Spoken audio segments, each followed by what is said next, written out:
Төлөвлөсөн хугацаанд явахгүй байгаа нэг шалтгаан иргэдийн маань одоо бичвэрэмтийн бүртгэлийн асуудал дутуу ийм асуудал маш их байна.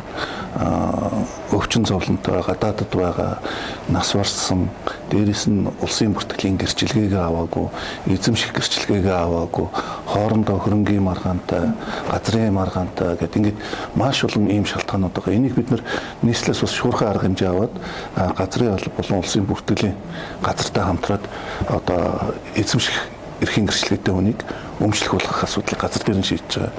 Дээрээс нь үл хөдлөх хөрөнгийн гэрчлэгээ аваагүй айлуудыг бас газар дээр нь гэрчлэгээ гаргах ажлыг зохион байгуулж байгаа. Ингээд аль болох бид иргэдийн энэ бичвэрэмтийн зөрчлийг бүрэн арилгуулж үнэлгээ хийх асуудал байгаа.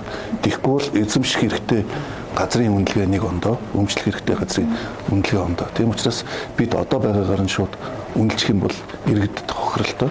Тийм учраас бид иргэдэд та хэд одоо энэ эзэмших эрхийн гэрчлэгээ өмчлөх болгоо бид нар ингээд туслаад өмчлөх гэрчлэгийг чинь газар дээр нь шийдээд тэгээд өмчлөхөөр нь үнэлээд өгье гэдэг иймэрхүү асуудлууд гарч байгаа. Нас барсан хүмүүс их байна. Ингээд өв үсээгүй хүмүүс бас их байна. Хоорондоо хөрөнгийн маргаантай, газрын маргаантай хүмүүс их байна. Гадаадд байгаа хүмүүс бас нилээдгүй байна. Ингээд иймэрхүү болгон шалтгаанаас болоод бидний хугацаа бол одоо жоохон удаашралтай байгаа. Гэхдээ бид бичвэрэмтийн бүрдэлтэй иргэд дээр бол үнэлгээ хийх одоо хэмжилт их ажлууд бол үргэлжлээд явж байгаа.